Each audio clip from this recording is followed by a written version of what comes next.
We will do class 11th history chapter 1 writing and city life। इस chapter में हम मीसोपोटामिया के बारे में बात करेंगे। जितनी भी उसके बारे में सारी इन्फॉर्मेशन इसी वीडियो में, इसमें कंप्लीट चैप्टर है और कुछ करने की ज़रूरत नहीं है। ध्यान से सुनो स्टोरी को और इन्जॉय करो। सबसे पहले तो हम ये जान लेते हैं कि मीसोपोटामिया जो है ये जगह कहाँ है क्या।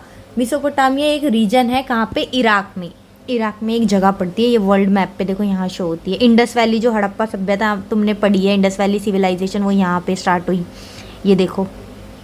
और ये मीसोपोटामिया यहाँ पे इराक में। और यहाँ से ना जो सिटी लाइफ होती है, जो अर्बन कल्चर होता है, विलेज वाला नहीं, जो सिटी लाइफ होती है वो यहाँ से स्टार्ट हुआ, मीसोपोटामिया वाली जगह से, जो पूरे वर्ल्ड में स्प्रेड हुआ फिर। ठीक है, ओरिजिन इसका यहाँ पे है। और वहाँ पे क्या कल्चर था, क्या चीज़ें थी, कैसे लोग रहते थे, हर चीज़ के बारे में हम इस वीडियो में कंप्लीट जान लेंगे। अब मीसोपोटामिया नाम क्यों रखा गया, ग्रीक के वर्ड से ही। मीसो का मतलब होता है मिडल और पोटामस का मतलब होता है रिवर। तो ये देखो मिडल में ना जो दो रिवर्स के बीच की लैंड थी, वहाँ पे मीसोपोटामिया थी जगह, तो इसलिए इसका नाम रखा मीसोपोटामस। अब ये कौन से ये रिवर्स के बीच में थी, एक रिवर थी टिग्रिस और एक थी यूफ्रेट्स। ये देखो यहाँ इस वाले मैप में देखो, ये है यूफ्रेट्स रिवर, ये है टिग्रिस रिवर, और इसके बीच में ये जो जगह है यहाँ पर था मीसोपोटामिया। ठीक है, चलो अब जानते हैं इसमें क्या क्या इसके फीचर्स थे मीसोपोटामिया सिविलाइजेशन के, कि क्या क्या स्पेशलिटी थी। एक तो यहाँ पे इस सिविलाइजेशन में प्रॉस्पेरिटी थी। मतलब कुछ सिविलाइजेशन ऐसी होती है जहाँ पे कुछ चीज़ों की कमी होती है, लेकिन ये सिविलाइजेशन ऐसी थी यहाँ पे किसी चीज़ की कमी नहीं थी, प्रॉस्पेरिटी थी, अच्छी खासी वेल्दी लाइफ लोग जीते थे। और यहाँ पे सिटी लाइफ थी, जैसे विलेज लाइफ होती है ना, वो नहीं, यहाँ पे सिटी लाइफ ज़्यादा थी, क्योंकि यहीं से तो ओरिजिन हुआ है ना सिटीज़ का। कैसे अर्बनाइजेशन होती है, डेवलपमेंट होती है, सिटीज़ की तरह लाइफ हो जाती है। बहुत डिफरेंस होता है ना विलेज लाइफ में और सिटी लाइफ में। तो सिटी लाइफ यहाँ की एक फीचर था। और यहाँ का जो लिटरेचर था, जो लिखने का सिस्टम, जो भी ये लिटरेचर से रिलेटेड चीज़ें थी, वो भी यहाँ पे अबंडेंट था, बहुत सही मात्रा में था, कमी नहीं थी। ऐसा नहीं था कि पढ़े लिखे लोग नहीं थे या ये लिटरेचर का यूज़ नहीं था। बहुत सारी चीज़ें यहाँ पर एग्जिस्ट करती थी। मैथमेटिक्स भी यहाँ से स्टार्ट हुआ, यहाँ से, ये हम नहीं बोल सकते यहाँ से स्टार्ट हुआ, बट यहाँ पर मीसोपोटामिया में मैथमेटिक्स का भी यूज़ होता था। एस्ट्रोनॉमी के बारे में भी बातें की जाती थी मीसोपोटामिया सिविलाइजेशन में। मतलब ये सारे फीचर्स थे, ये उस टाइम पर चीज़ें होती थी, इनको इम्पोर्टेंस दी जाती थी। अब यहाँ पे रिच लिटरेचर में राइटिंग सिस्टम जो था उसकी बहुत ज़्यादा इम्पोर्टेंस रही है।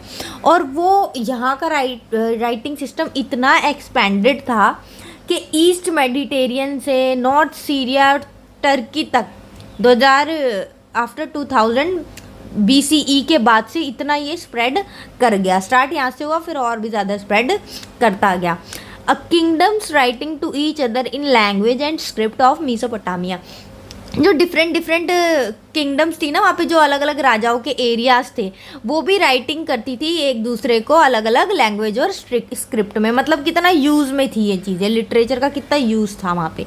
ठीक है, और डिफरेंट लैंग्वेजेस थी, स्क्रिप्ट थी। कोई किंगडम किसी टाइप की लैंग्वेज यूज़ करती थी और कोई किसी टाइप की। और यहाँ पे जो साउथ वाला एरिया था ना, वो बहुत ज़्यादा अर्बनाइज था, डेवलप्ड था, सिटी वाला कल्चर ज़्यादा था वहाँ पे। और वो जगह कौन सी थी, एक थी सुमेर, एक थी अक्कड़। ठीक है, सुमेर में क्या था, I may be wrong in pronunciation but everything is written rightly, so follow that. Okay, Sumer क्या था भाई, land of brick built cities. क्या है इसकी स्पेशलिटी थी कि यहाँ पर ना जो ब्रिक्स थी, ईंटें, उससे बनी हुई थी जगहें, घर, जो भी आर्किटेक्चर था, यहाँ पे ब्रिक का यूज़ होता था। उस हिसाब से ये वाली सिटी बनी हुई थी, सुमर वाली सिटी, समर जो भी है आप बोल लो। और सिटी कौन सी थी इम्पॉर्टेंट, उसे बोलते थे बेबलन एंड असेरिया। ये भी वहाँ की मीसोपोटामिया में इम्पॉर्टेंट सिटीज़ थी, मतलब जहाँ मेजर काम होते थे, प्रोडक्शन होती थी, मतलब फोकस एरियाज जो बोलते हैं ना, वो ये वाली सिटीज़ थी। और यहाँ पे सबसे पहली लैंग्वेज जो थी ना, सबसे पहली सुमेरियन लैंग्वेज थी। सुमेर सिटी की सबसे पहली लैंग्वेज यहाँ पे मीसोपोटामिया में कौन सी थी, सुमेरियन लैंग्वेज। फिर टाइम के साथ कौन सी लैंग्वेज ने रिप्लेस कर दिया, अक्काडियन। जैसे जैसे किंगडम्स आती गई ना, मतलब जिस टाइम पे जौन सा राजा था वो अपनी लैंग्वेज कुछ यूज़ करता था, फिर अगर दूसरा राजा आ गया तो फिर वो अपना कल्चर स्टार्ट करता था जो उसमें जिसमें वो बिलीव करता। तो ऐसी लैंग्वेज भी वो अलग अलग आने लग गई। ठीक है, तो सुमेरियन लैंग्वेज आई, फिर सुमेरियन को रिप्लेस किया अक्काडियन लैंग्वेज ने। फिर ये वाली जो अक्काडियन लैंग्वेज थी ना, ये फ्लॉरिश की अलेक्जेंडर के टाइम तक। अलेक्जेंडर का जो टाइम था देखो कितनी लेट आया, 336 323 BC। अच्छा, ये जितना पीछे होता जाता है ना, जितने बड़े नंबर से वो उतना पुराना टाइम होता है, और जितनी कम डिजिट्स होती जाती है उतना नया टाइम होता है ये, ठीक है। तो फ्लॉरिश कब तक हुई ये वाली लैंग्वेज? अलेक्जेंडर के टाइम तक। और उसके टाइम के बाद एक लैंग्वेज और आ गई, रिप्लेस नहीं किया उसने, एक और आ गई मार्केट में लैंग्वेज मेसोपोटामिया में जो यूज़ हो रही थी, उसको बोलते थे अरामिक। अरामिक लैंग्वेज थी, 1400 BCE में आई। किसके जैसी थी? हर्ब्यू एक लैंग्वेज थी, उसके जैसी ही ये सिमिलर थी। इसमें बस आपको ये जानना है क्या क्या टाइप्स की लैंग्वेज यूज़ हो रही थी, क्या था क्या नहीं था। और एक जगह देखो फर्टाइल क्रिसेंट, ये जगह भी बोलते हैं। यहाँ पे ना बहुत ज़्यादा अच्छे लेवल पे एग्रीकल्चर किया जा सकता था, इस टाइप की लैंड यहाँ पर थी, इसलिए इसको फर्टाइल क्रिसेंट बोलते हैं। ओके, अब जानते हैं भाई। अच्छा, एक बात बताओ, हिस्ट्री में हम जब भी कोई भी चीज़ों के बारे में जानते हैं कि यहाँ पर ये कल्चर था या ये राइटिंग थी, ये किसकी मदद से जान पाते हैं? जो लोग ये पता करते हैं ना इन चीज़ों के बारे में, इन्वेस्टिगेशन करते हैं, एक्सकेवेट करते हैं, खुदाई वगैरह करके चीज़ें निकालते हैं पिछली, उससे फिर डिपिक्ट करते हैं कि क्या है इन्फॉर्मेशन थी उस टाइम पे, कैसे होता था। तो ये जो जब अपने एक ह्यूमन पास्ट की स्टडी होती है ना, जो इस तरीके से मटेरियल्स के थ्रू, उसे बोलते हैं आर्कियोलॉजी। और जो ये करते हैं उन्हें बोलते हैं आर्कियोलॉजिस्ट, ठीक है। तो इनकी हेल्प से जो भी इन्हें मटेरियल्स मिलते हैं, coins, architecture, images, burial grounds को चेक करके जो भी चीज़ें इन्हें मिलती हैं, उनसे ये डिपिक्ट करते हैं चीज़ें कि क्या कल्चर था, क्या होता था, क्या प्रैक्टिसेस थी। तो इन एविडेंसेस की हेल्प से, आर्कियोलॉजी की हेल्प से हम हिस्ट्री के बारे में बेटर जान पाते हैं। अच्छा, आर्कियोलॉजी जो थी मेसोपोटामिया में जानना कब शुरू हुई? 1840s में, ठीक है। अभी थोड़े टाइम पहले की बात है, तब यहाँ पर खोज होना शुरू हुई, आर्कियोलॉजी स्टार्ट हुई स्टडी, तब जाके ये सारी इन्फॉर्मेशन जब हम पढ़ रहे हैं वो हमें प्राप्त हुई। अब ये देखो लिखा हुआ है archaeology study of human past using material remains, जो चीज़ें मिलेगी उसके बेसिस पे।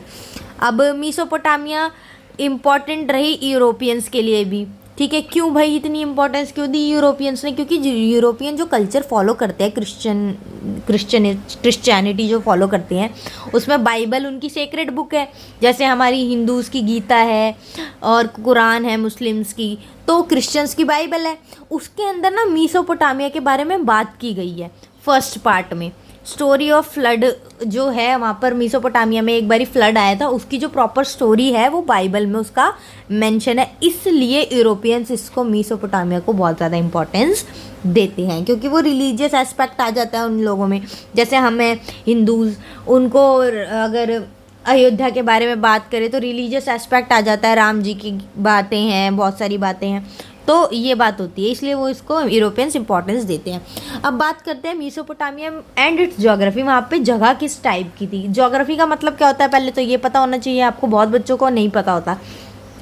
Study of places and relationship between people and environment, मतलब जगह किस टाइप की है और वहाँ जो लोग रहते हैं उनके आपस में रिलेशंस कैसे हैं, और आसपास का इन्वायरमेंट क्या है, क्या चीज़ें उनको सराउंड करती है, उसे हम बोलते हैं ज्योग्राफी, ठीक है। अब वहाँ पे क्या था भाई मेसोपोटामिया में? डाइवर्स इन्वायरमेंट, बड़े डिफरेंट टाइप्स की वेराइटीज़ थी, इन्वायरमेंट अलग अलग तरीके के वहाँ पे थे। और वहाँ पे एग्रीकल्चर स्टार्ट हुआ 7000 एंड 6000 BCE के अराउंड, ठीक है। उस टाइम पे वो एग्रीकल्चर वहाँ पे स्टार्ट हुआ। अब देखो, ये देखो मेसोपोटामिया की एक जगह की पिक्चर है।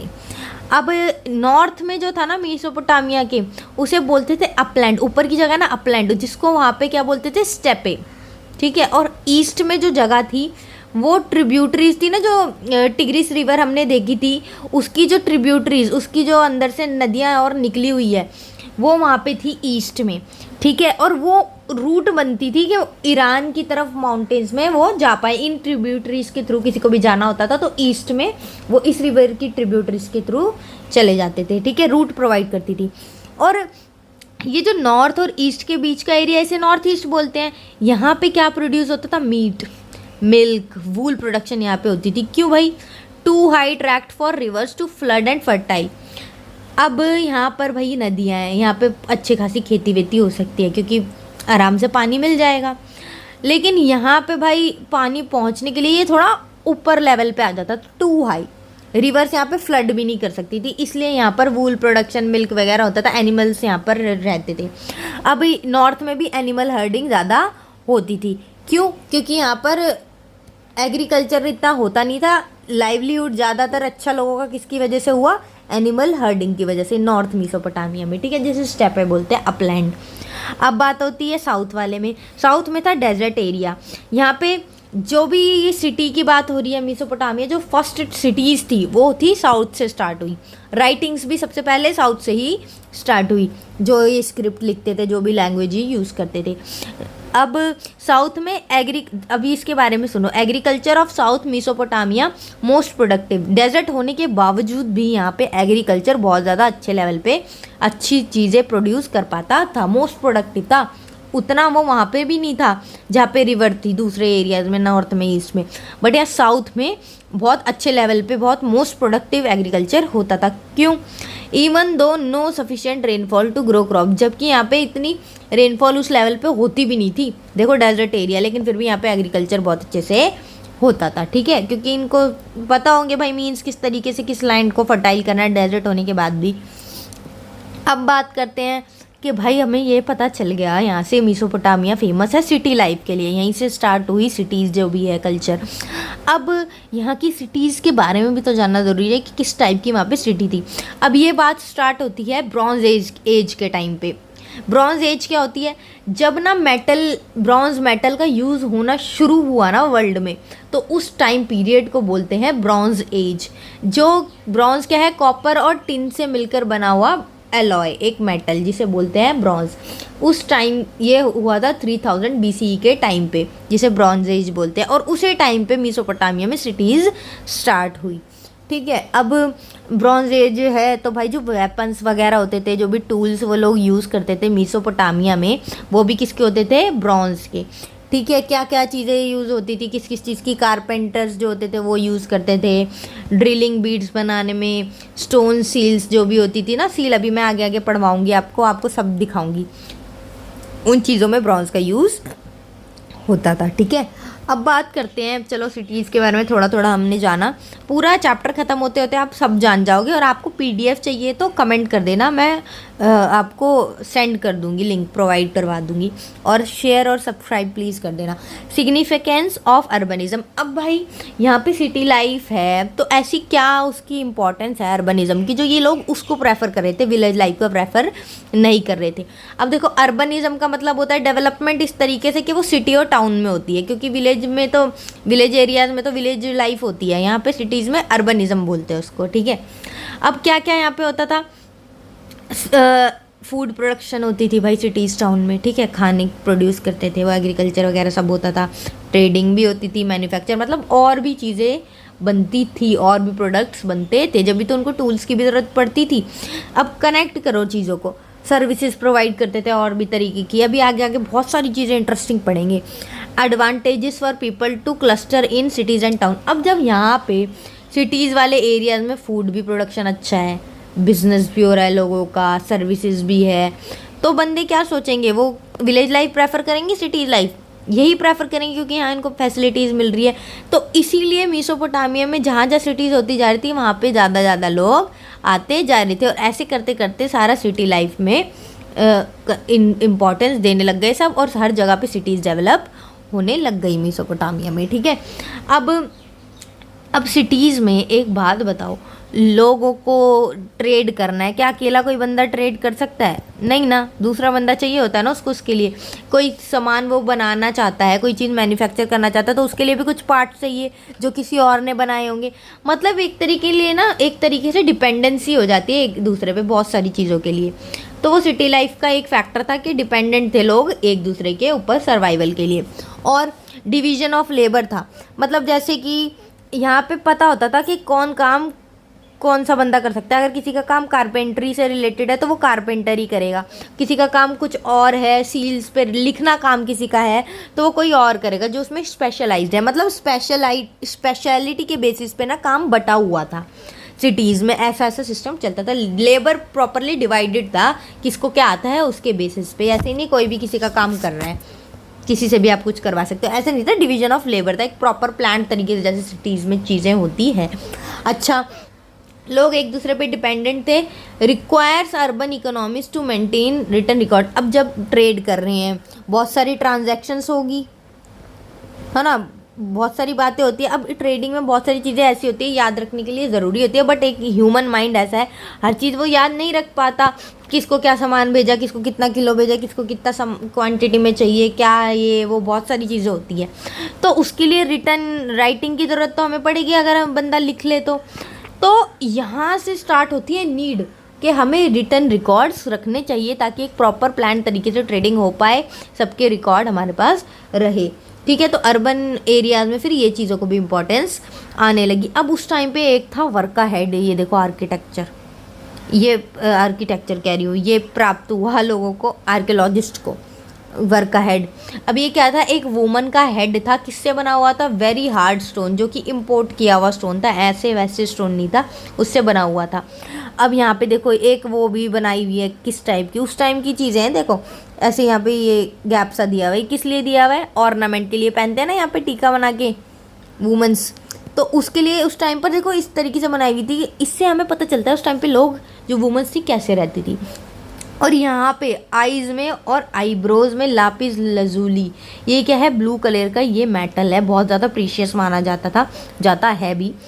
वहाँ पे उस टाइम पर इसका बहुत यूज़ होता, तो यहाँ पे ये इसका यूज़ किया गया था इसमें। और शेल में था वाइट कलर, बिचूमेन था ब्लैक इन लेज, मतलब ये वाली सारी चीज़ें जो थी ये इसमें यूज थी। मतलब इससे पता चलता है उस टाइम पे लोग कैसे रहते थे। ये वर्का हेड है, ठीक है। और अब हमें ये पता है भाई वहाँ पे ट्रेड भी हो रहा है, मैन्युफैक्चर हो रहा है, हर एक चीज़ हो रही है। अब ऐसा तो है नहीं एक एरिया अपने एरिया में ट्रेड करेगा। मेसोपोटामिया कितनी एक्सपेंडेड जगह है और उसके आसपास की जगह है, टर्की वगैरह, हर जगह से ट्रेडिंग की ज़रूरत है। कुछ चीज़ों के प्रोडक्ट्स ऐसे थे जो मेसोपोटामिया में अवेलेबल नहीं थे, तो उसके लिए तो दूसरी चीज़ों की हेल्प लेनी पड़ेगी, दूसरी सिटीज़ की हेल्प लेनी पड़ेगी जो आउटसाइड मेसोपोटामिया भी है, तो उसके लिए तो भाई जाना पड़ेगा वहाँ पे। अब जाने के लिए क्या चाहिए, ट्रांसपोर्ट। तो मूवमेंट कैसे होती थी गुड्स की, सामान की सिटीज़ में, वो हम जानते हैं अब, ठीक है। एक तो बात ये, जो मेसोपोटामिया था ना, फूड रिसोर्सेज में बहुत अच्छा खासा था, वहाँ पे रिच इन फूड रिसोर्सेज, कमी नहीं थी। लेकिन जो मिनरल रिसोर्सेज थे वो वहाँ पे कम थे, उसके लिए वो दूसरी सिटीज़ में उनको जाना पड़ता था। अब साउथ में क्या था, जो साउथ वाला एरिया हमने पढ़ा था ना मेसोपोटामिया, वहाँ lack of stones for tools, seals and jewels. अब टूल्स भी चाहिए, सील्स भी चाहिए लिखने के लिए, जूल्स भी चाहिए, ज्वेलरी वगैरह, इसके लिए स्टोन की ज़रूरत पड़ेगी, और वो तो वहाँ पे कम थे साउथ में, ठीक है। देखो ये इस टाइप की ज्वेलरी वहाँ पे पहनते थे, कैसे कैसे मेटल्स यूज़ हुए हैं, देखो ये वाले टूल्स यूज़ होते थे, क्योंकि काम तो सारे ही हो रहे हैं ना वहाँ पे। ऐसा तो है नहीं कुछ बिल्डिंग्स नहीं है, क्या नहीं है, सिटीज़ है भाई, वेल डेवलप्ड, तो हर चीज़ का यूज़ होगा। सोचो कितनी रिच लाइफ वहाँ पे लोग जीते होंगे। आप खुद भी देखोगे एक विलेज की लाइफ और सिटी की लाइफ, आपको डिफरेंस पता चल जाएगा। तो मेसोपोटामिया में सिटी लाइफ थी, अब समझ लो हर चीज़ होती होगी वहाँ पे। अब wood of Iraqi date palm not good enough for carts, cart wheels और बोट्स। अब जब उन्हें जाना है दूसरी जगह पे, तो जो ये वाली वुड थी ना इनके पास अवेलेबल मेसोपोटामिया में जो लोगों के पास थी, वो इनफ नहीं थी, इस तरीके की अच्छी वुड नहीं थी कि वो ये वाली चीज़ें बना पाएँ। तो उसके लिए तो भैया उन्हें जाना पड़ता था दूर दूर। अब दूर दूर कहाँ जाना पड़ता था, उन्हें ट्रेडिंग करनी पड़ती थी टर्की से, ईरान से, गल्फ़ अक्रॉस, उसके भी पार ट्रेडिंग करनी पड़ती थी, ताकि अच्छी वुड मिल पाए और वो ये वाली चीज़ें बना पाए ट्रांसपोर्ट के लिए। ये देखो बोट कैसी यूज़ होती थी उस टाइम, व्हील, कार्ट, ये सारी चीज़ें वहाँ पे यूज़ होती थी। अब ट्रेड तो करते थे, किस किस चीज़ में करते थे, textiles and agriculture produce. Textile मतलब कपड़े से रिलेटेड ट्रेड, एग्रीकल्चर प्रोड्यूस की ज़रूरत की चीज़ें, और वुड के लिए, कॉपर के लिए, टिन, मैंने बताया ना मेटल्स कम थे, और सिल्वर, गोल्ड, शेल और अदर स्टोन्स, इन सब के लिए ट्रेडिंग होती थी। और अब ट्रेडिंग हो रही है, रेगुलर एक्सचेंज तो हो ही रहा है भाई दो जगहों में, और डेवलपमेंट भी होती है। फिर जब कहीं पे ट्रेडिंग हो रही है तो चीज़ें, टेक्नोलॉजी आती है ना, धीरे धीरे डेवलपमेंट भी होता है। अब इससे ज़रूरत पड़ी रेगुलर एक्सचेंज से कि एक भाई ऑर्गेनाइजेशन होनी चाहिए जो प्रॉपर ही एक्सचेंजेस को मॉनिटर करे, रेगुलेट करे, देखने वाली एक ऑर्गेनाइजेशन होनी चाहिए। तो यहाँ से ये नीड अराइज होती है। तो ये ऑर्गेनाइजेशन क्या करती थी, initiated by south Mesopotamia people to equip foreign expeditions and direct the exchanges. अब ये ऑर्गेनाइजेशन जो थी, जो भी ये यहाँ पे एक्सचेंज वगैरह होती थी, इसको मॉनिटर करती थी, डायरेक्ट करती थी कि इसको अब ऐसे यहाँ पे हमें एक्सचेंज करना है, जैसे बिजनेस संभालती थी ये ऑर्गेनाइजेशन। ठीक है, अलग अलग फॉरेन कंट्रीज़ में भी तो होते थे ट्रेडिंग, उन चीज़ों का ये ध्यान रखती थी। अब भाई जब फॉरेन कंट्रीज़ में ये ट्रेडिंग कर रहे हैं तो मस्त वाला ट्रांसपोर्ट चाहिए ना इन्हें।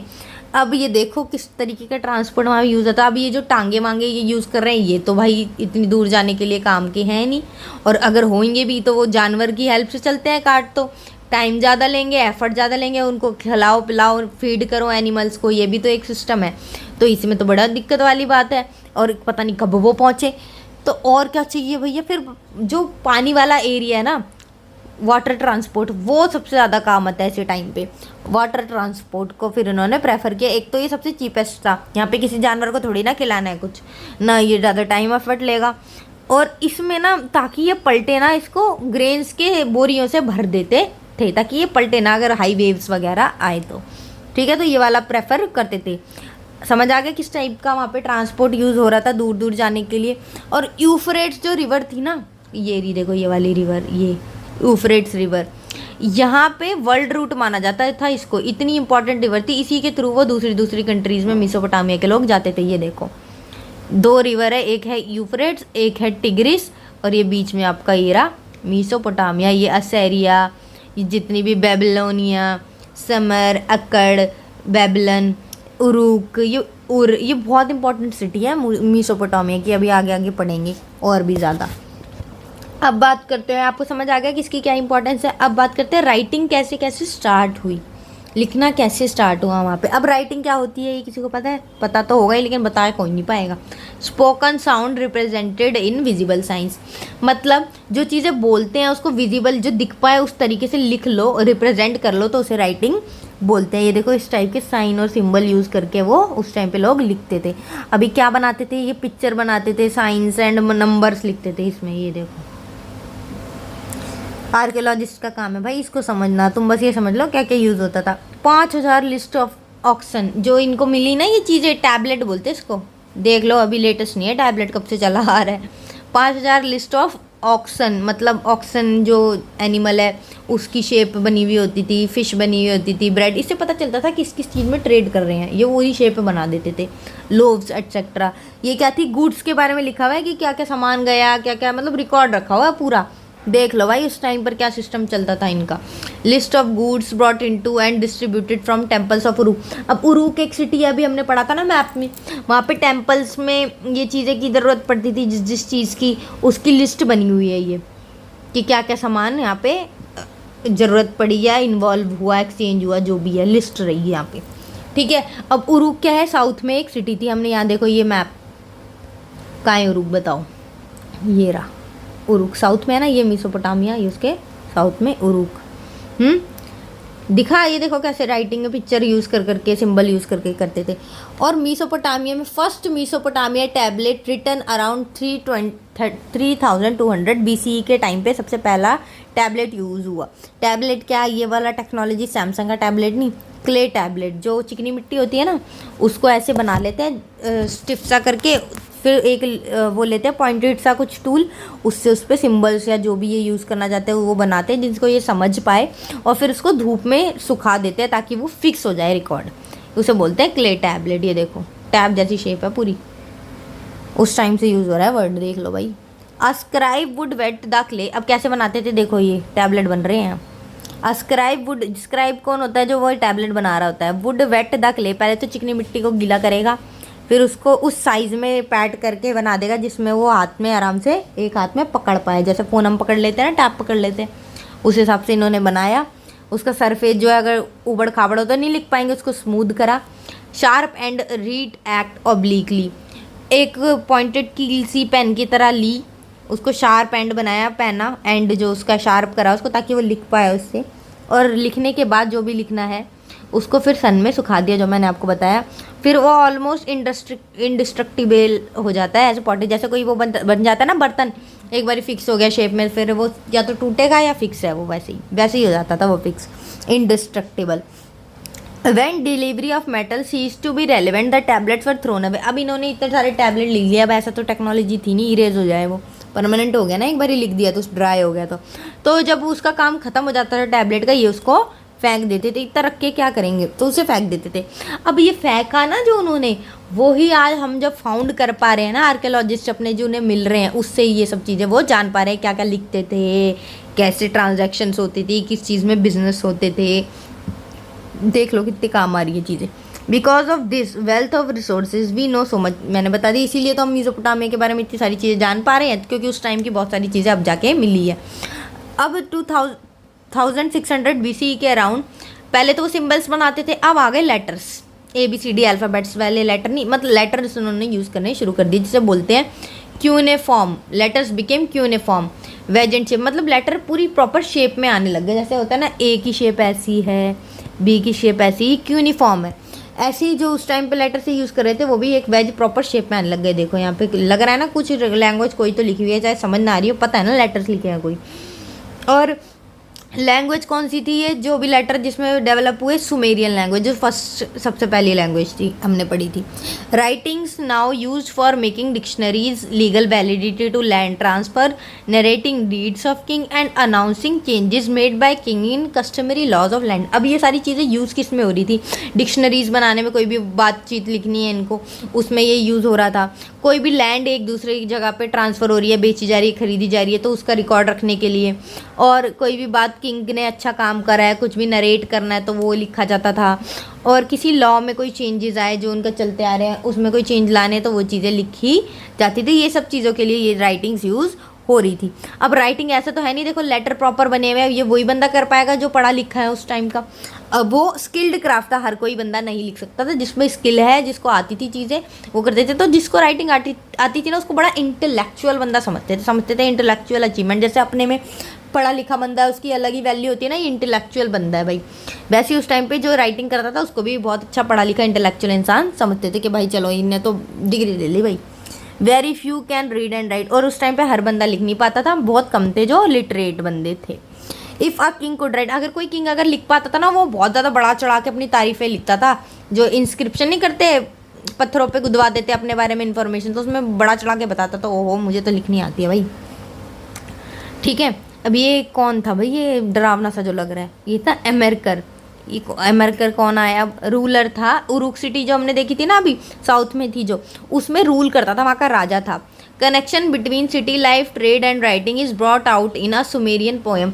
अच्छा, जो सिटी लाइफ के बारे में हमने बात करी, ट्रेड के बारे में बात करी, राइटिंग के बारे में बात करी, ये अगर हमें कोई कनेक्शन नहीं मिलता, हम कैसे कनेक्ट कर पाते। एक सुमेरियन पोएम थी, उसमें इस चीज़ों का कनेक्शन बताया हुआ है। पता है आर्कियोलॉजिस्ट कनेक्ट करते हैं चीज़ों को, जो फिर प्रॉपर पिक्चर प्रोवाइड करवा पाते हैं हमें कि ये उस तरीके से चीज़ें होती थी। ये अमेरिका समझ आ गया, उस टाइम का रूलर था उरुक सिटी का। इस सिटी को एक्सीलेंट सिटी माना जाता था, सिटी ऑफ एक्सीलेंस, अच्छे से द सिटी, जो प्रॉपर सिटी जिसे कहते हैं ना, वो थी ये उरुक। ये देखो कितने प्लांट तरीके से बनी हुई है। अब ये बंदा जो था एमेरकर, ये चाहता था लैपिस लजूली, ये वाला जो मेटल था, और भी बहुत सारे जो प्रीशियस मेटल थे अरट्टा से, जो दूसरी सिटी थी। क्यों चाहता था, ये चाहता था कि जो टेम्पल्स थे ना उस टाइम पे, उनको मैं और ज़्यादा ब्यूटीफाई करूँ मेटल्स लगा के, और ज़्यादा सुंदर बनाऊँ। अब इससे एक तो चीज़ ये पता चलती है उस टाइम पे टेम्पल की बहुत इंपॉर्टेंस थी, ठीक है, और ये राजा ये मेटल्स की बहुत इंपॉर्टेंट थी। सेक्रेट जगह मानी जाती थी टेम्पल, उसको सजाना चाहता था ये। तो इसने क्या करा, अरट्टा जगह पे इसे इसको सामान चाहिए, तो ये मैसेंजर भेजा इसने एक, अरट्टा जाओ भाई, और वहाँ से मेरे लिए ना, वहाँ पे भी तो कोई किंग होगा ना, रूलर होगा, उससे बात करके तो कुछ लाएगा, बिना बात करे तो ला नहीं सकता।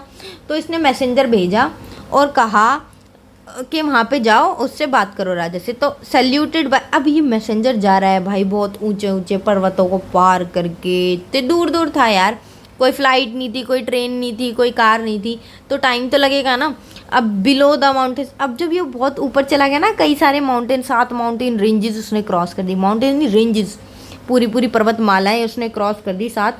तो वो ऊपर जब पहुंचता है ना, नीचे जो लोग होते हैं टाइनी माइस की तरह लगते हैं, छोटे छोटे चूहों की तरह, उसको सलाम ठोक रहे होते हैं, सैल्यूट कर रहे होते हैं। सूसा सिटी थी वहाँ पे नीचे, उससे मैसेंजर को वो सैल्यूट कर रहे होते हैं, मतलब इस टाइप का वो था वहाँ पे इन्वायरमेंट, चीज़ें ऐसी होती थी। मैसेंजर जाता था इस तरीके से, और इतना लंबा सफ़र तय करके, अचीवमेंट सी लगती थी उसको। जैसे कोई माउंट एवरेस्ट पे चढ़ गया हो।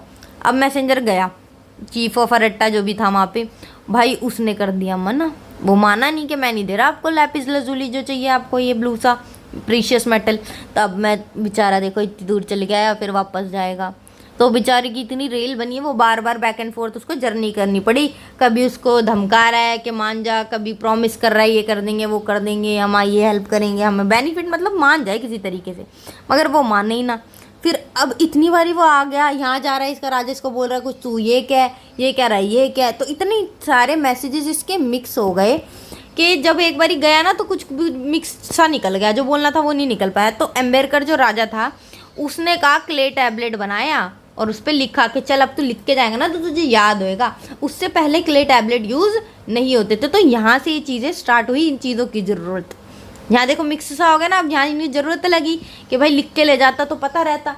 अब लिखे कहाँ पे, कभी नहीं लिखा, कुछ नहीं लिखा, तो सिंबल्स का यूज़ करा इन्होंने कि ये मेटल चाहिए, ऐसे ऐसे जो भी बात लिखनी थी सिंबल्स का यूज़ करके जैसे भी, और क्ले टैबलेट का इन्वेंशन हुआ। समझ आई? यहाँ से इसका ओरिजिन है Enmerkar, the lord of Aratta and the lord of Aratta, ये इनके बीच में वो हुई। ये क्यों बता रहे हैं आपको, ताकि पता चले कि ओरिजिन कैसे हुआ इस चीज़ों का। और राइटिंग जो मैं बताई चुकी हूँ, जिसको आती थी वो अपने आप को सुपीरियर समझता था, उसको माना भी जाता था, अर्बन कल्चर को रिप्रेजेंट करता था कि भाई सिटी लाइफ है, यहाँ पे तो राइटिंग वाइटिंग सब आती है, लोग वो विलेज की तरह थोड़ी कुछ नहीं आता। अर्बनाइजेशन इन साउथ मीसोपोटामिया, अब जो साउथ वाला पार्ट हमने देखा था मीसोपोटामिया में, वहाँ पे भी अर्बनाइजेशन थी, टेम्पल्स थे वहाँ पे, किंग थे वहाँ पे। 5000 BCE में यहाँ पे सेटलमेंट शुरू हुई साउथ में, ठीक है, यहाँ पे बसना शुरू हुआ साउथ में 5000 BCE में। अब सिटीज़ कैसे बनी हुई थी, जो आज जहाँ टेम्पल्स होते थे उसके अराउंड में सिटीज़ बनी होती थी। टेम्पल की इतनी इंपॉर्टेंस थी, उसके पास में लोग रहते थे। और टेम्पल्स का यूज़ देखो, वहाँ पे ट्रेडिंग के लिए भी सेंटर था, वो वहाँ पे जो इम्पोर्टेंट प्रोडक्शन होती थी ना मेटल की, वो भी टेम्पल में ही हो रही थी। या तो ये इस तरीके से यूज़ आता था, या ये साउथ की सिटी कैसे यूज़ होती थी, इम्पेरियल सिटी, ओ भाई राजा महाराजाओं की सिटी, इस तरीके से इसकी इंपॉर्टेंस थी। यहाँ पे ट्रेड के पर्पज़ से बहुत ज़्यादा फेमस थी साउथ, ठीक है, बताया था ना। एग्रीकल्चर भी कितना अच्छा होता था साउथ में। अर्लीस्ट नोन, सबसे पुराना टेम्पल कौन सा था वहाँ पे, स्मॉल श्राइन, छोटा सा था, अनबेक्ड ब्रिक, पकी हुई ईंटों से नहीं बना हुआ था, अनबेक्ड ब्रिक से बना होता था। ये देखो टेम्पल है वहाँ का एक। फिर धीरे धीरे विद टाइम, पहले तो छोटे टेम्पल बनते थे, फिर टाइम के साथ साथ वो बड़े होते गए और भी ज़्यादा ब्यूटीफाई होते गए। Goddess of love, God of war, ये वाले भगवान थे वहाँ पे। और टाइम के साथ ये बड़े होते गए, बड़े बड़े रूम्स बनते गए, ओपन कोर्टयार्ड्स बनते गए। और ऑर्डिनरी बिल्डिंग की तरह नहीं, नॉर्मल बिल्डिंग की तरह नहीं, टेम्पल अलग तरीके से होते थे। ये देखो किस तरीके से पूरा बना हुआ है, उस टाइम के टेम्पल्स हैं। फॉर गॉड पीपल ब्रॉड, आज अब गॉड से मान रहे हैं लोग, गॉड के लिए जैसे हम प्रसाद चढ़ाने ले जाते हैं, उस टाइम पे लोग क्या लेके जाते थे, ग्रेन्स लेके जाते थे, दही लेके जाते थे, और फिश भी लेके जाते थे। Temples had thick layers of fish bones, अब फिश लेके जा रहे हैं भाई, जो चीज़ें वो उनके पास अवेलेबल होगी वही तो करेंगे वहाँ पे गॉड को भी। अब टेम्पल्स के क्या था भाई, फ़िश लेके जा रहे हैं, तो वहाँ पे ना जो उनका फ्लोर होता था वहाँ पे बहुत सारी ना फ़िश की हड्डियाँ पड़ी रहती थी, थिक लेयर सी बन जाती थी प्रॉपर।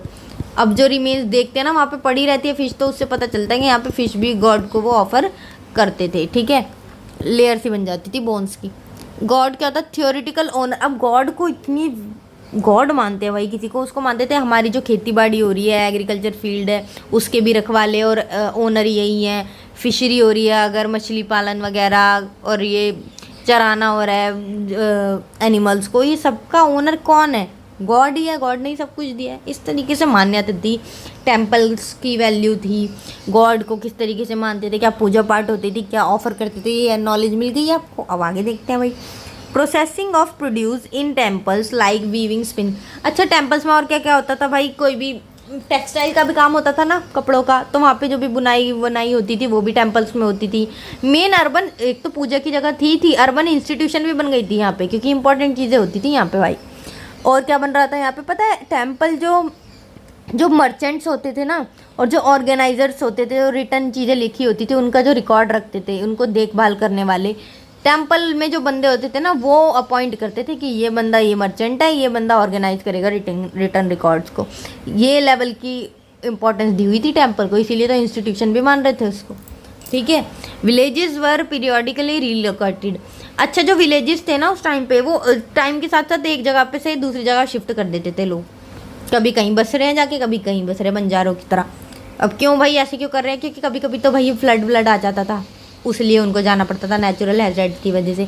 लेकिन कभी कभी क्या होता था, फ्लड नहीं आता था, मैन मेड प्रॉब्लम्स भी होती थी। कभी किसी जगह पे लैक ऑफ वाटर है, किसी ने देने से मना कर दिया कि हम तुम्हारे एरिया में पानी नहीं देंगे, नीचे की जगह, कभी हमारे पास पानी कम है, कभी ज़्यादा ही पानी हो गया, तो ये वाली सारी भी प्रॉब्लम्स थी। और आपस में लड़ाइयाँ भी होती रहती थी इन्हीं चक्करों में, ठीक है। सक्सेसफुल वन जो होते थे वो फिर लूट लेते थे बाकी जगहें, और फिर जो जिस जगह को लूटते थे उनको प्रिजनर कैदी बना लेते थे, और फिर उनको सर्वेंट की तरह यूज़ करते थे, कभी गार्ड की तरह, और अपनी फिर इन्फ्लुएंस ही दिखाते थे कि हम चौधरी हैं वहीं आके।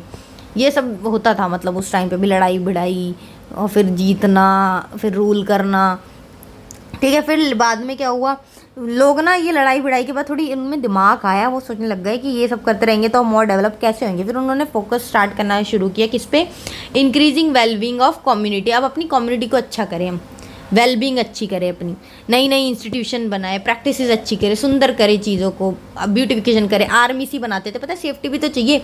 बहुत सारे जो रूलर होते थे, इकट्ठे जो बंदे थे ना, सेफ हीरो बंदे जो बचा ले, सेफ्टी प्रोवाइड करे, वो एक अपने ग्रुप सा बना लेते, एक आर्मी सी हो जाती थी सेफ्टी की, और विक्टिम्स की अलग। ये प्रॉपर सिस्टम से चलता था, जैसे आपके टाइम में सिटीज़ में होता है, उस टाइम पर भी था ये। Around 3000 BC Uruk grew twice Mohenjodaro, major population shift. जो उरुक हमने सिटी पढ़ी, और मोहनजोदाड़ो जो इंडस सिविलाइजेशन में एक इम्पॉर्टेंट प्लेस था, उससे भी ज़्यादा ना इसमें एकदम से पॉपुलेशन बढ़ गई इस टाइम पीरियड के अराउंड, और पॉपुलेशन शिफ्ट हो गया भाई एकदम से। तो यहाँ पे देखो डिफेंसिव ना, वो ये रही उरुक सिटी की पिक्चर है, डिफेंसिव वॉल भी बनी हुई थी पहले से ही, कि डिफेंस के लिए कोई घुसे ना, ये वो डिफेंस कर पाए, कोई भी रूलर वूलर अगर हड़पने की कोशिश करे। 2800 BC के अराउंड ये और भी ज़्यादा एक्सपैंड कर गई। जब पॉपुलेशन बढ़ रही है तो जगह भी तो बढ़ेगी, सिटीज़, नए नए आर्किटेक्चर भी बनेंगे, तो ये एक्सपैंड हुई इस टाइम के दौरान। वार कैप्टिव्स एंड लोकल्स। अब जो वार में जो लोगों को बंदी बनाया हुआ था, जो लोकल से, उनको काम पे लगा दिया जाता था कि चलो भाई टेम्पल का काम करना पड़ेगा तुम्हें, टेम्पल की काम है इंपॉर्टेंट, वो करो। और एग्रीकल्चर टैक्स से ज़्यादा इंपॉर्टेंट माना जाता था, ये टैक्स देने से भी ज़्यादा इंपॉर्टेंस दी जाती थी कि टेम्पल का काम करवाना है, क्योंकि पता है क्या वैल्यू थी टेम्पल की। और इनको बदले में क्या मिलता था, राशन, क्लोथ, कपड़े दे दिया, ऑयल दे दिया, ग्रेन्स दे दिया, पैसे तो थे नहीं, नैन्स ऑफ पीपल, ये सारी चीज़ें जो लोगों की ज़रूरत की थी वो उनको प्रोवाइड कराते थे। और ये इन्फॉर्मेशन कहाँ से मिली, सबूतों के थ्रू, जो इन्फॉर्मेशन हमें मिल रही है आर्कोलॉजिस्ट जो हमें दिला रहे हैं। फर्स्ट टेम्पल टुक, कब कितना टाइम लगा पहले टेम्पल को बनने में, पहले तो 1500 लोग लगे, 10 घंटे रोज़ काम करते थे, तब जाके वो 5 साल में कंप्लीट हुआ। और जो भी जीत जाता था, वो रूलर होता था, राजा, वो बोलता था, लोगों को ऑर्डर देता था, जाओ स्टोन्स लेके आओ, जाओ मेटल्स लेके आओ दूर दूर की जगहों से, मैं ब्रिक्स बनाऊंगा, ब्रिक्स बनाओ। ऐसे ऐसे अपनी एरिया को सब अच्छा बनाने की कोशिश करते थे। 3000 BC के अराउंड उरुक जगह में टेक्निकल एडवांसेस शुरू हुए, ब्रॉन्ज टूल का यूज़ होना स्टार्ट हुआ है उस जगह पे, ठीक है। आर्किटेक्ट जो थे लर्न टू कंस्ट्रक्ट, भी उन्होंने ब्रिक्स बनाना, ईंटें बनाना सीखा। नो सूटेबल वुड, क्योंकि भाई इतनी बड़े बड़े आर्किटेक्चर करने हैं, इतनी सारी पॉपुलेशन है, ऐसी ऐसी लंबी लंबी बिल्डिंग्स उन्हें बनानी है, तो क्या लकड़ी उन सब चीज़ों को झेल पाएगी, नहीं ना, ब्रिक्स की ज़रूरत पड़ेगी। तो इसलिए फिर ये आर्किटेक्चर्स ने ये बनाना भी सीख लिया। Hundreds of people making clay cones. Clay cones देखो मिट्टी से ऐसे कोन से बनाते थे, और उसको क्या करते थे, ये दीवारों में लगा देते टेम्पल के, ताकि सुंदर बने, इस पर डिज़ाइन बना बना के। ये देखो उस टाइम पे वैसे तो कुछ होता नहीं था, ये वाली तरीके यूज़ होते, यहाँ से टेक्नोलॉजी स्टार्ट हुई है। देखो creating colourful mosaic pushed in temple walls, colourful चीज़ें बनाते थे और ऐसे उसके अंदर पुश कर देते थे, देखो कितनी सुंदर दीवार हो जाती थी। फिर मेजर टेक्नोलॉजिकल, मेजर क्या सबसे इंपॉर्टेंट बनाया जो पता भाई हाँ टेक्नोलॉजी आई है, पॉटर्स व्हील, जो अब यूज़ करते हैं ना पॉटर्स, पॉटरी मेकिंग में, ये देखो ये वाला व्हील बनाया जिससे बर्तन बन जाते हैं। इससे पॉटर बहुत ज़्यादा लेवल पे अच्छी चीज़ों पे सामान बना पाता था, बहुत सारा बना पाता था। पहले तो बहुत मेहनत लगती थी हाथों से बनाने में, अब उन्होंने एक मशीन बना ली अपने लिए, तो और ज़्यादा प्रोडक्शन होगी, अर्बनिज्म और बढ़ेगा, सिटी और होगी, अच्छे से ट्रेडिंग वगैरह होगी। स्टेलेस क्या होता है, स्टेलेस होता है स्टोन स्लैब्स विद इंस्क्रिप्शन और कार्विंग, मतलब जो पत्थर होता है ना उस पर लिखा हुआ होता है, कुछ भी पिक्चर, कुछ भी कार्व किया हुआ होता है, उसे बोलते थे स्टेल्स, ठीक है। ऐसे होते थे, देखो ये देखो क्या स्टोरी सी बताई गई है कुछ कुछ इंस्टेंसेस की। अब बात करते हैं सील्स की, जो मैं बता रही थी ना सील यूज़ होती है, ये देखो ऐसे गोल सी होती थी सिलेंडर शेप में, स्टोन की, पत्थर से बनी हुई। स्किल्ड क्राफ्टमैन, जो स्किल्ड बंदा होता था वो बनाता था, और ऐसे क्ले के टैबलेट पर ना उसको रोल करता था यहाँ पे, ताकि वो एक पूरी स्टोरी की स्टोरी लिख पाए बंदा। इन इंडिया, पहले तो इंडिया में तो ठप्पे वाली सील यूज़ होती थी, यहाँ पे यूज़ होती थी स्टोन सील इंडिया में, और यहाँ पे सिलेंडर वाली, ताकि वो पूरी सेंटर से एक कुछ लगा देते थे यहाँ पे, एक लंबी सी स्टिक और पूरा पकड़ के क्ले टैबलेट पे, गीले क्ले पे रोल कर देते थे, और जब वो कंटिन्यूस पिक्चर बन जाती थी उसको सुखा देते थे, लेटर लिख लेते थे। और ये पता है कई बार जैसे कोई भी रिकॉर्ड लिखना है, लिख लिया उन्होंने, उस पर भी ये ठप्पे की तरह लगाते थे सील को कि चलो अभी अप्रूव हो गई, ये एक ओरिजिनल डॉक्यूमेंट हो गया भाई। अब लाइफ कैसी थी और सिटिंग में, जो रूलिंग बंदे होते थे वो शुरू होने लग गए, जो भी जिनके हाथ में पावर थी। अब वो स्मॉल सेक्शन था, कम ही बंदे तो रूल करते थे ज़्यादा बंदों पे जिनके पास पावर थी। अब वो क्या करते थे, ज़्यादातर पैसा भी उन्हीं के पास था। क्या पैसे में क्या था, ज्वेलरी थी, गोल्ड के बर्तन थे, म्यूजिकल इंस्ट्रूमेंट जो भी यूज़ होते थे वो थे। जो कि कैसे पता चले, क्योंकि ना उस टाइम पर जो भी दफनाते थे किंग्स को, उनके साथ ये चीज़ें भी इनकी दफना दी जाती थी, ब्यूरी कर दी जाती थी। ठीक है, तो इससे पता चला कि वेल्दी पीपल थे और उनके साथ ये चीज़ें थी। और वहाँ पे न्यूक्लियर फैमिली सिस्टम पड़ता था, चलता था। ये नहीं जॉइंट फैमिली में रह रहे हैं, बड़ी बड़ी फैमिली, छोटी फैमिलीज थी। ठीक है, न्यूक्लियर फैमिली थी, एक मैन, एक वाइफ और उसके बच्चे, ऐसी न्यूक्लियर फैमिली थी। वो नॉर्म था वहाँ पे। मैरिड सन और उसकी फैमिली थी, वो भी रहती थी पेरेंट्स के साथ। फादर को हेड ऑफ द फैमिली माना जाता था। इससे पता चलता है कैसे फैमिली स्ट्रक्चर था वहाँ पे। मैरिज भी होती थी, किस तरीके से डिक्लेरेशन आती थी, जो भी चाहता था मैरी करना कि वो डिक्लेरेशन दे देता था मैं तैयार हूँ शादी करने के लिए। फिर जो ब्राइड के पेरेंट्स होते थे वो अपना वो दे देते थे अप्रूवल, कंसेंट दे देते, ठीक है अगर मैरिज हो जाएगी भाई। पहले डिक्लेरेशन तो जो शादी करना चाहते हैं, फिर ब्राइड जो लड़की के माता पिता होते हैं वो अपना अप्रूवल दे देते थे। अब अप्रूवल दे दिया तो गिफ्ट विफ्ट एक्सचेंज होते थे। कौन देता था, ग्रूम, जो लड़का होता था ना उसकी साइड वाले देते थे ब्राइड के लोगों को। अब यहाँ पे उल्टा चल रहा है, ब्राइड वाले देते ग्रूम को। उस टाइम पे ग्रूम दे रहे थे ब्राइड को, लेकिन फिर ब्राइड वाले भी देते थे। Gift exchange, people at together, अभी भी होता है ये तो खैर। गिफ्ट एक्सचेंज हुआ है, आपस में इकट्ठे बैठ के लोग खाना खाते थे, जैसे अब चलता है ना सिस्टम, सारे भैया फंक्शन वंक्शन होते हैं। फिर टेम्पल में भी ऑफरिंग्स होती थी भाई, प्रॉपर शादी जो जैसे होती है। व्हेन मदर इन लॉ केम, जब मदर इन लॉ आती थी सास, तो वो ब्राइड को अपने साथ लेके जाती थी। She was given her share. अब जब ब्राइड को जाना होता था ना, तो जो उसकी प्रॉपर्टी में हिस्सा होता था ना, फादर की प्रॉपर्टी में, वो उसको दिया जाता था। अब तो लॉ आ गया, लेकिन पहले अपने में दिया नहीं जाता। वहाँ पे फिर उस टाइम पर उसको प्रॉपर्टी का हिस्सा, इनहेरिटेंस मिल जाती थी। और जो मेन फादर का हाउस था, उसके जो एनिमल्स थे जिनको उन्होंने रख रखा था, उसकी जो जगहें थी जो उसके नाम पे थी, वो उसके सन्स को मिलती थी। ठीक है, और जो बेटी का हिस्सा होता था वो भी उसको शादी के टाइम पे मिल जाता था। अब उरुक सिटी पढ़ लिया हमने, सब पढ़ लिया, मैरिज कैसी थी, फैमिली कैसी थी, क्या काम था, किसकी टेम्पल की क्या इंपॉर्टेंस थी। अब एक सिटी थी उर सिटी, ये भी पहले की एक बहुत इंपॉर्टेंट सिटी थी। यहाँ पे नॉर्मल हाउसेज जो थे वो खुदाई होनी शुरू करी, एग्जीबिशन हुई उसकी कब, 1930s में जाके पता चला ऐसी सिटी थी वहाँ पे। लेकिन इस सिटी का क्या था, उरुक सिटी तो बड़ी प्रॉपर प्लानिंग से बनी हुई थी, लेकिन ये जो उर सिटी थी ना, पतली पतली गलियाँ, टाउन प्लानिंग, कोई प्लानिंग का सिस्टम नहीं है। देखो जहाँ मर्जी घर बने हुए हैं, ये देखो ध्यान से, कितनी छोटी छोटी गलियाँ हैं, है ना। कोई भी कहीं भी बना रहा है, किसी भी साइज़ का घर बन रहा है, कोई शेप ही नहीं है, इरेगुलर शेप। तो जो व्हील कार्ट्स होते थे ना, जैसे अपने रिक्शे होते हैं, वहाँ पे जो भी कार्ट्स होते थे वो पहुँच ही नहीं पाते थे कई घरों तक, इतनी पतली पतली गलियों में कैसे जाएंगे। नो स्ट्रीट ड्रेन्स, और जो होती थी ना नालियाँ प्रॉपर बनी हुई स्ट्रीट में, वो भी नहीं थी वहाँ पे। और इंस्टेड उल्टा घरों के अंदर इनर कोर्ट यार्ड में बनी हुई थी चीज़ें, कि यहाँ पे बारिश का पानी भी यहीं इकट्ठा होएगा। हाउस रूफ इनवर्ट स्लोप, अंदर की तरफ झुकी हुई छतें बनी हुई थी, ये देखो यहाँ पे गड्ढा सा बना हुआ है। रेन वाटर जो होता था, बारिश का पानी ड्रेन पाइप्स के थ्रू जाता था नीचे गड्ढों में, स्लम्स में। कहाँ पे, घर के अंदर ही। टू प्रिवेंट स्ट्रीट, मतलब घर के अंदर ही ऐसे गड्ढे से बनाए हुए थे ड्रेन करने के लिए बारिश का पानी। टू प्रिवेंट स्ट्रीट्स क्यों बनाए हुए थे, क्योंकि पहले इनकी गलियाँ छोटी छोटी हैं, पतली पतली हैं, ताकि उसमें जाएगा तो और कीचड़ होएगी और बेकार सा माहौल हो जाएगा, इसलिए उन्होंने घर में इस तरीके से बना रखी थी चीज़ें कि प्रॉपरली हो जाए। लेकिन फिर भी लोग कैसे थे, सारा सामान कूड़ा स्ट्रीट्स में फेंक ही देते थे, सिटी पीपल तो वो वैसे भी फिर ऐसे ही रहता था। लाइट कहाँ से आती थी, विंडोज से आनी चाहिए थी, वहाँ से तो आती नहीं थी, डोरवेज से आ रही थी, उल्टा सिस्टम। लेकिन इससे डोर जो थे ना अंदर की तरफ खुलते थे उनके, बाहर की तरफ नहीं, अंदर की तरफ कोर्टयार्ड के अंदर। इससे प्राइवेसी रहती थी फैमिलीज को, बाहर के बंदे ना देख पाए कुछ घर में क्या चल रहा है। रेज्ड थ्रेशोल्ड ब्रॉड, अब देखो वहाँ पे ना कुछ अंधविश्वास भी था, सुपरस्टिशंस लोगों ने बनाई हुई थी। क्या क्या, दहलीज जो होती है ना घर की, थ्रेशोल्ड वो होना चाहिए ऊंचा थोड़ा, जिससे वेल्थ आएगी बहुत ज़्यादा। और जो पहला डोर है फ्रंट डोर, वो बाहर की तरफ ओपन नहीं होना चाहिए दूसरे घर के सामने। मतलब अगर ओपन हो रहा है और सामने दूसरा घर है तो वो लक्की नहीं है, लेकिन अगर ओपन हो रहा है सामने कोई घर नहीं है तो वो लक्की डोर होगा। If main wooden door open outward, अगर जो मेन डोर है लकड़ी का है अगर, और वो बाहर की तरफ खुल रहा है ना, तो वाइफ जो होगी वो हस्बैंड के लिए ठीक नहीं होगी, कष्ट देगी उसको, कष्टदायी होगी वो, टॉर्मेंट। ठीक है। और इस तरीके से रॉयल सिमेट्री बनी थी उर में, यहाँ पे जहाँ पे दफनाया जाता था, ब्यूरी किया जाता था रॉयल लोगों को।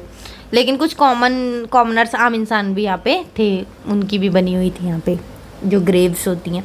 फ्यू इंडिविजुअल्स वर फाउंड, और कुछ ऐसे लोग थे जिनको उनके घर के फ्लोर के अंदर ही ब्यूरी किया हुआ पाया गया, जिससे पता चल रही है इन्फॉर्मेशन। ठीक है। इससे पता चलता है कैसे मरने के बाद उनको दफनाया जाता था, कहाँ पे। Trading town in pastoral zone, और एक जगह थी मेसोपोटामिया में देहाती सा जोन था, पेस्टोरल जोन जिसे कहते हैं, वहाँ पे भी ट्रेडिंग टाउन था। मारी एक थी कैपिटल, रॉयल कैपिटल जिसको माना जाता है मेसोपोटामिया की, मारी। उसमें क्या था भाई, बहुत अच्छी फ्लॉरिश हुई है कब, 2000 BCE के बाद ये वाली सिटी उसके अंदर। अपस्ट्रीम एरिया था, ऊपर की ये जगह पे थी ये सिटी। फार्मर्स एंड पेस्टोरलिस्ट दोनों थे यहाँ पे। पेस्टोरलिस्ट क्या होते हैं, चरवाहे। फार्मर्स यानी कि किसान। नो मिलिट्री, इस टाइम यहाँ पे ना इस जगह पे मिलिट्री वगैरह स्ट्रॉन्ग नहीं थी, पैसा वैसा सब था लेकिन मिलिट्री स्ट्रॉन्ग नहीं थी। क्या क्या काम होता था, चीज़ था यहाँ, लेदर अवेलेबल था, meat, young animals exchange in return for green, मतलब इनके इन चीज़ों की ट्रेडिंग होती थी, चीज़ के बदले में ग्रेन ले लो, मीट, ये बाटर सिस्टम की तरीके से ये सब चीज़ चलती थी। टूल्स के बदले में सामान, ऐसे ट्रेड होते थे यहाँ पे। कन्फ्लिक्ट्स भी होते थे फिर आपस में, हर जगह ही होते हैं कन्फ्लिक्ट्स। तो शेफर्ड जो गडेरिए होते थे ना, जो अपने जानवरों को चराते थे, और जो सेटल्ड ग्रुप है जो यहाँ पे रह रहे हैं। अब जो चराने वाले हैं एक जगह तो रहते नहीं है, बंजारों की तरह घूमते एक जगह से दूसरी जगह, और जो फिक्स जगह रहते हैं, जो सेटल्ड बंदे हैं, उनको प्रॉब्लम होती थी कई बार, उनके जो एरियाज होते थे वहाँ पे चरा देते थे उनको, उनकी पूरी फसल खराब हो जाती थी, तो लड़ाइयाँ होती रहती थी। और ये सेटल ग्रुप कभी कहते थे हम तुम्हें पानी नहीं प्रोवाइड कराएंगे, रिवर में तुम्हें जाना अलाउड नहीं है, ये सब उनके में नोकझोंक चलती रहती थी। Among the few to establish their own rule, अब बहुत कोई बंदे कम थे ना रूल करने वाले राजा, तो उनमें से एक थे कौन कौन से मेन, अकैडियंस, अमोटीज, असेरियंस, अरामिनियंस, जगह के हिसाब से जिसने रूल किया उनके नाम है ये। अब किंग ऑफ मारी जो कैपिटल हमने पढ़ी, ये देखो रॉयल जगह है भाई, देखो क्या मस्त बनी हुई है। ठीक है। यहाँ का था किंग ऑफ मारी, ये रहा ये वाला बंदा, अमोर्टीज ये बंदे थे, उसका किंग था ये बड़ा ध्यान रखता था भाई। हर्डर्स जो ट्राइब थे, अलग अलग जगह के बंदे जो आ रहे हैं उनके ऊपर नज़र रहती थी पूरी, कुछ गलत तो नहीं कर रहे हैं ये। वो कैंप बनाए होते थे उस टाइम पे, पूरे ड्रेस्ड करता था, नॉर्मल लोगों से अलग पहनता था। ये देखो राजा है भाई, ओरिजिनल इनहेबिटेंट से अलग, डिफरेंटली। रिस्पेक्ट, गॉड की भी रिस्पेक्ट करता था। और एक गॉड है डगन, स्टेप पे जो हमने जगह पड़ी थी ना, साउथ और नॉर्थ में जगह है जो, वहाँ का गॉड था डगन, उसके लिए मारी में इसने टेम्पल भी बनवाया इस राजा ने, किंग ऑफ मारी ने। ठीक है। मेसोपोटामिया में इससे हमें क्या पता चलता है, अलग अलग लोगों ने रूल किया, तो अलग अलग कल्चर थे, डिफरेंट पीपल थे, और इंटरमिक्सचर था, डाइवर्सिटी बहुत थी, ये नहीं एक ही तरीके के लोग रह रहे हैं। अब एक पैलेस था किंग जिमरिलिम का, वो देखो ये रहा महल था इसका, ये रहा किंग। नाक खराब हो गई बेचारे की, क्या करे इतनी पुरानी चीज़ है यार, कुछ तो डैमेज होंगे ही ना। देखो इस तरीके से बना हुआ था इसका palace, audience hall, outer court, inner court, throne room जहाँ पे गद्दी होती थी, एंट्रेंस गेट, वेल, कुआं, कोर्ट यार्ड, इतने सारे देखो स्क्राइब्स, बेंचेस, क्ले बिन्स, यहाँ पे टैबलेट जमा होते थे। देखो पूरा एक वो बना हुआ था रूम। एंट्रेंस गेट लेकिन देखो एक ही है। क्या क्या इंपॉर्टेंट था इसमें ये देख लेते, क्या क्या फीचर्स थे इसके। रॉयल फैमिली रहती थी, पैलेस है भाई पता है। हब ऑफ एडमिनिस्ट्रेशन, किंग रह रहा है तो यहीं से सारी चीज़ें एडमिनिस्टर करेगा ना अपनी सिटी को, तो यहाँ पे मेनली बातचीत होती थी एडमिनिस्ट्रेशन कैसे रहनी चाहिए।